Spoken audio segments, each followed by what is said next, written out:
Las almas del purgatorio nos ayudan tanto en las necesidades corporales como espirituales.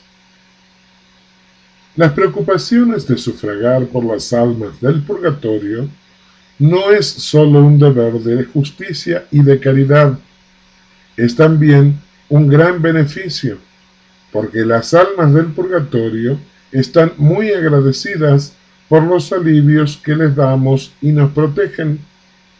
Si nosotros, que somos tan imperfectos, sentimos la necesidad de ser agradecidos y de responder con un beneficio o una cortesía a quien nos regala algo, aunque sea pequeño, las almas del purgatorio, que son santas y nobles porque están predestinadas a ser ciudadanas del paraíso, con cuánto amor responderán a los beneficios que nosotros les hacemos cuando les facilitamos la posesión de Dios, del cual están hambrientas y sedientas, acortándoles el tiempo de sus penas y haciéndoles más fácil conquistar su eterna felicidad. Si nosotros, con el sufragio, rogamos por ellas ciertamente responden rezando por nosotros. No tienen la posibilidad de merecer, porque para ellas está terminado el tiempo de la vida terrena, pero como amigas de Dios tienen la posibilidad de rezar y lógicamente rezan con preferencia por quienes la benefician. Sus plegarias son eficacísimas porque son santas y nos procuran beneficios inmensos tanto para nuestra vida corporal como espiritual. Gracias obtenidas por la intercesión de las almas del purgatorio. Son innumerables los ejemplos de gracias, incluso milagrosas, obtenidas por la intercesión de las almas del purgatorio, y podemos decir que su solicitud por nuestra alma y por nuestra vida corporal es tanto más grande por cuantos ellas han experimentado en vivo lo que es el daño para un alma y sufriendo compadecen con inmensa caridad nuestras penas. Por esto, las almas del purgatorio no solo ruegan eficazmente por quienes hacen sufragios por ellas, sino que con el permiso de Dios intervienen personalmente en nuestros peligros y en nuestros dolores. En 1649, un célebre librero de Colonia, Guillermo Fraser, por haber hecho el voto de distribuir gratuitamente 100 copias de un libro sobre las almas del purgatorio con el fin de estimular a los fieles a sufragar, logró la mejoría de su hijo afectado de una gravísima enfermedad y poco después la sanación de su esposa que se estaba muriendo. En París, en el año 1817, una pobre empleada doméstica, educada cristianamente en su pueblo, tenía la piadosa costumbre de hacer celebrar cada mes, con sus pocos ahorros, una misa de difuntos, asistiendo al santo sacrificio y uniendo sus oraciones a aquellas del sacerdote para obtener la liberación del alma que más la necesitaba. Atacada por una larga enfermedad y despedida por sus patrones, no tenía más dinero para satisfacer su piadoso deseo. El día en que salió del hospital, solo tenía 20 pesos.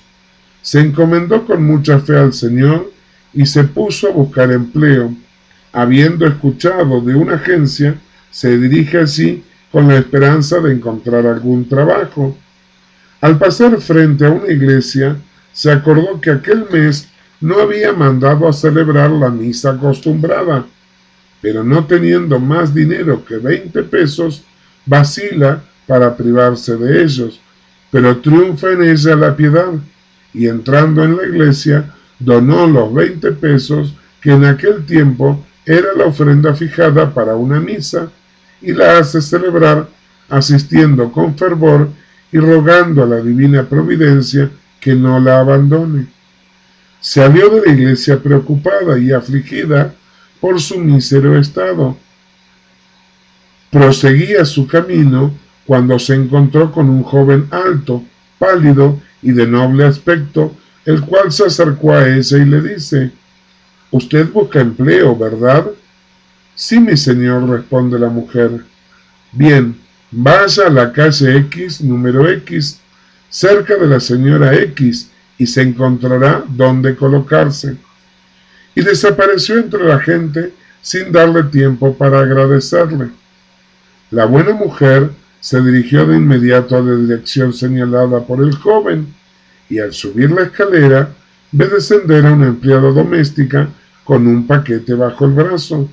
Le preguntó si la señora estaba en casa, pero ésta le respondió bruscamente que la señora le abriría, ya que en ese momento dejaba su trabajo. La buena mujer se da valor y golpea la puerta indicada por el joven. Le viene a abrir la señora de aspecto noble, a la que la joven contó lo que le había sucedido. La señora, maravillada, se preguntaba quién pudo haberle dado su dirección, ya que recién había despedido a su empleada por insolente y por mala conducta. Y mientras se sorprendía de que un joven desconocido le hubiese dado la dirección, la empleada, levantando los ojos hacia un mueble y cogiendo el retrato de un joven que allí estaba, se paró y dijo: «Aquí, señora, está el joven que me ha hablado y de parte de quién vengo yo». Ante tal afirmación, la señora, lanzando un grito, cayó desmayada.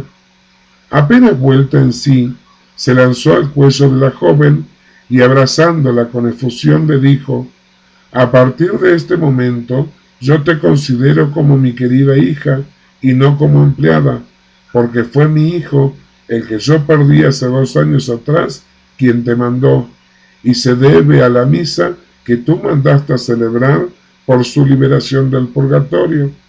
Seas pues bienvenida y quédate en mi casa, donde rezaremos juntas por quienes sufren antes de entrar en la patria bienaventurada del paraíso». De estos hechos absolutamente verídicos tenemos muchos, y todos testimonian la protección de las almas purgantes para quienes la sufragan. Y si la protección es evidente en las necesidades temporales, cuánto mayor lo es por las necesidades espirituales. Los efectos de esta protección espiritual no son visibles como aquellos de protección corporal, pero muchas inspiraciones buenas, muchos santos pensamientos que dan la victoria sobre las tentaciones y muchas conversiones prodigiosas cercanas a la muerte se deben a las oraciones de estas almas para sus benefactores. Oh, cuán admirable es la comunión de los santos, qué estupendo espectáculo, dice el conde de Maistre. Es como ver una inmensa ciudad de almas con sus 3 órdenes continuamente en comunicación entre ellos, y donde la iglesia que combate lleva de la mano a aquella que sufre y de la otra a la iglesia que triunfa. El alma purgante de Montefalco. En conclusión, citaremos las manifestaciones de un alma purgante acontecido en Montefalco, en la diócesis de Spoleto, desde el 2 de septiembre de 1918 al 9 de noviembre de 1919. Dichas manifestaciones, atestadas por testimonio de fe, fueron confirmadas por un proceso canónico del obispo de Spoleto desde el 27 de julio al 8 de agosto de 1921. He aquí su genuino relato. Las extraordinarias manifestaciones, 28 en total, tuvieron lugar en el monasterio de San Leandro en Montefalco, donde vive una numerosa comunidad de monjas clarisas. El 2 de septiembre de 1919 se escuchó el timbre de la sacristía. Sor María Teresa de Jesús, abadesa del monasterio, fue a responder y una voz le dijo: «Debo dejar aquí esta limosna». La rueda giró y allí estaban 10 liras.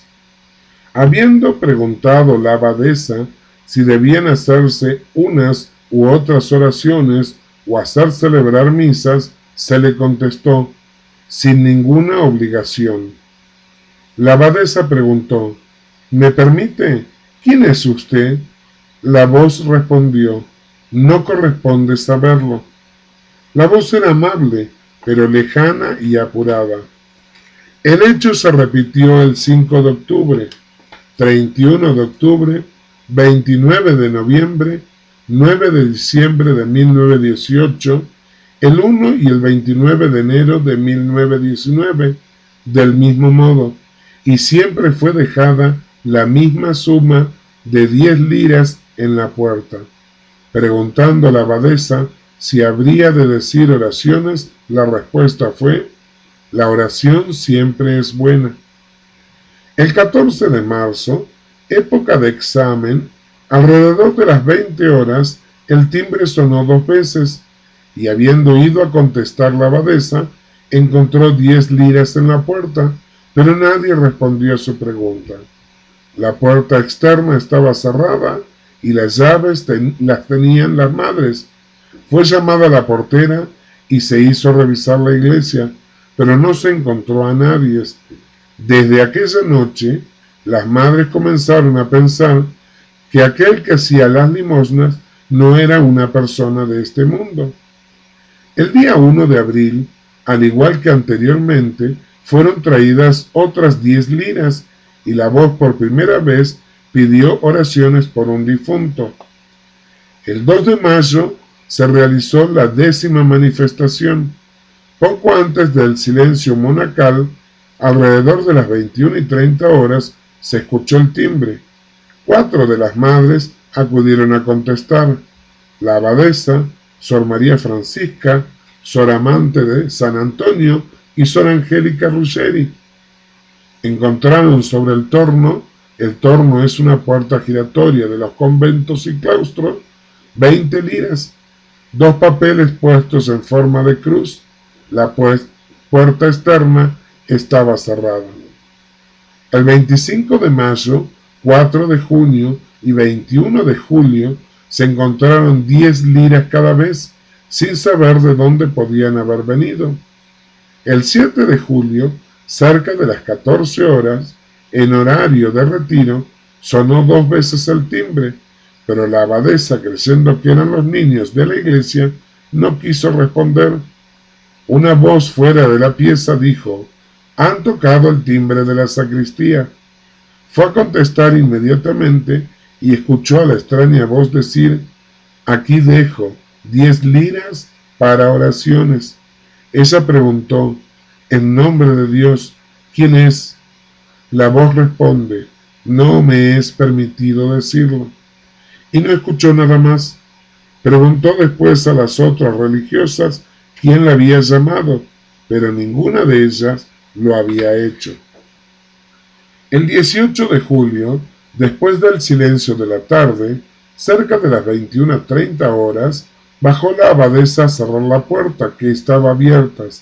Mientras entraba, escuchó el timbre, fue al torno y saludó: «Alabado sea Jesús y María», y sintió que le respondían «Amén», y después: «Dejo esta limosna para pedir oraciones». La abadesa se animó y preguntó: «En nombre de Dios y de la Santísima Trinidad, ¿quién es?». Y la misma voz contestó: «No me está permitido decirlo». Y no escuchó nada más. La iglesia estaba cerrada. El 27 de julio, la abadesa fue al torno antes de la misa. Encontró 10 liras sin saber quién las había puesto allí. El 12 de agosto, cerca de las 20 horas, sonó de repente el timbre. Fueron a contestar Sor María Nazarena, la Dolorida y Sor Clara Josefa del Sagrado Corazón. Encontraron sobre el torno 10 liras. Habiendo preguntado en nombre de Dios, no hubo respuesta. La iglesia estaba cerrada. Llamaron a una empleada para mirar si había alguien en la iglesia. Entonces el padre Alejandro Climati, confesor de las madres, fue a revisar con el padre Agasio Tabarrini, capellán del monasterio, y el padre Ángel, guardián de los capuchinos, pero en la iglesia no encontraron a nadie. El 19 de agosto, alrededor de las 6:30 horas, habiendo sonado el timbre, la abadesa fue a contestar y al saludar, alabado sea Jesús y María Santísima, la voz respondió amén, e inmediatamente agregó, dejo esta limosna para oraciones. La abadesa responde, nosotros rezamos siempre, la limosna désela a alguna persona más necesitada. Entonces la voz dice, no, recíbanla, es una misericordia.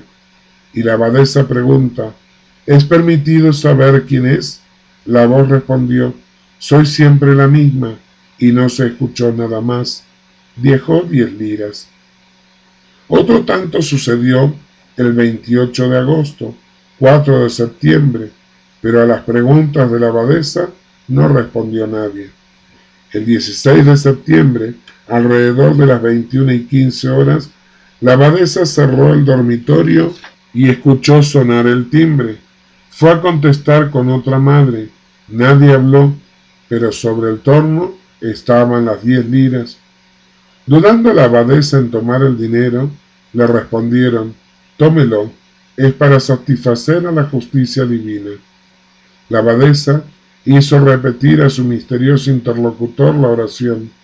Sea bendita la Santa Purísima e Inmaculada Concepción de la Beatísima Virgen María, y esta fue fielmente repetida. El 21 de septiembre se encontraron sobre el torno otras 10 liras. El 3 de octubre, alrededor de las 21 horas, después del silencio, mientras la abadesa estaba asomada a la ventana de su habitación, le pareció escuchar tocar. Fue a responder y rehusó las 20 liras que le venían a dejar de limosna, diciendo que el confesor no estaba contento, sospechando de que se tratara de una manifestación diabólica. Se le respondió, no, soy un alma purgante. Hace 40 años que me encuentro en el purgatorio por haber disipado bienes eclesiásticos. El 6 de octubre se hizo celebrar una misa en sufragio por aquella alma. Después sonó el timbre. Fue a responder la abadesa y la acostumbrada voz dijo, dejo la limosna, muchas gracias. La abadesa le hizo otras preguntas, pero no obtuvo respuesta. La sacristía estaba cerrada y sobre el torno se encontraron las acostumbradas 10 liras. Otro tanto ocurrió el 10 de octubre. A la petición de la abadesa sobre la identidad, el ánima respondió, el juicio de Dios es justo y recto. Pero ¿cómo? Agrega la abadesa. Yo le he dicho varias misas en su memoria, y si una sola basta para liberar el alma, ¿cómo es que la suya no está todavía libre? La voz respondió, yo recibo la mínima parte. Y las otras preguntas quedaron sin respuestas, y también esta vez dejó 20 liras. El 20 de octubre, a las 20:45 horas, apenas llegó el silencio, mientras la abadesa entraba con otras 2 religiosas, Sor María Rosalía de la Cruz y Sor Clara Josefa del Sagrado Corazón. Escucharon sonar el timbre y fue a contestar la abadesa. Encontraron 10 liras sobre el torno, pero nadie respondió. Volvió la abadesa a cerrar la puerta del dormitorio y escuchó sonar de nuevo. Volvió a saludar, alabado sea Jesús y María. El alma respondió, amén, con voz inteligible. Como la abadesa no tomó las 10 liras, agregó la voz, tómela, esta limosna es una misericordia. Habiéndola tomado, la voz le dijo, gracias, y la abadesa pregunta, pero ¿podría saber quién es? El alma respondió, rece, rece, rece. El 30 de octubre, a las 2:45 horas, la abadesa escuchó una voz que venía de afuera. He tocado el timbre de la sacristía. Fue a responder, y al acostumbrado saludo el alma respondió amén, y luego enseguida dejó esta limosna. Pero la abadesa, sin dejarlo terminar, agregó: yo por orden del confesor no puedo recibirla. En nombre de Dios y por orden del confesor, tiene que decirme quién es. ¿Es sacerdote? La voz responde: sí. ¿Eran de este monasterio los bienes que ha disipado? Respondió la voz: no, pero tengo autorización para traerlos aquí. La abadesa: ¿y de dónde los saca? El alma: el juicio de Dios es justo. Estos hechos han sido consignados por un proceso canónico presidido por Monseñor Giovanni Capobianco, por encargo de Monseñor Pietro Pacifici, cardenal. Además se conservó un billete de 10 liras con todos sus números de series. Los originales del proceso se conservan en los archivos de la curia del arzobispado de Spoleto y cuentan con 200 páginas.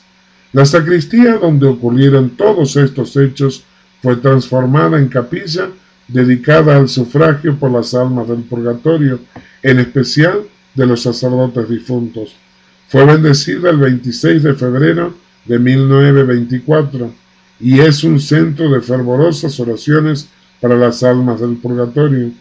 Además, ahí mismo fue erigida una confraternidad de las almas del purgatorio, en especial de las almas de los sacerdotes. Los hechos extraordinarios y auténticos que hemos resaltado nos muestran que las almas de los difuntos que están en el cielo o todavía en el purgatorio pueden, con el permiso divino, intervenir en favor nuestro en la tierra. La doctrina católica nos enseña que en el momento de la muerte se realiza el juicio particular de cada alma. Si está en pecado mortal, va al infierno. Si está en estado de gracia, pero no completamente purificada, va al purgatorio. El segundo libro de los Macabeos dice en el 12:46: es un pensamiento bueno y santo rezar por los muertos para que sean liberados de su pecado. San Pablo, en la primera carta a los Corintios, capítulo 3, versículos del 3 al 15, dice: si es obra que se convierte en ceniza, la persona se salvará como quien pasa por el fuego. El Concilio II de León de 1274 dice: las almas que se separaron del cuerpo, arrepentidas y con la caridad, son purificadas después de su muerte con penas proporcionadas a sus culpas. El Concilio de Trento dice que hay un purgatorio y que los fieles pueden interceder por las almas que están en él.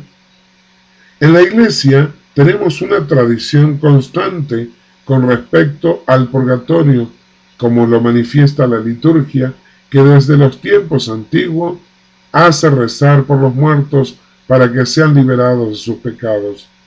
Dice el Concilio de Trento en la 6ª sección: considerando que la Iglesia Católica, instituida por el Espíritu Santo y fundamentada en la Sagrada Escritura y en la antigua tradición de los santos padres y de los santos concilios, enseña que el purgatorio existe y que las almas que están en él pueden ser ayudadas por los sufragios de los fieles, en especial por el sacrificio del altar.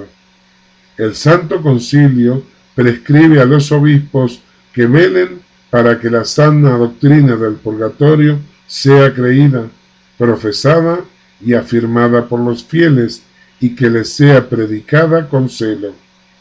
Ofrezcamos pues la misa por los difuntos de nuestra familia, sin olvidar a las más abandonadas.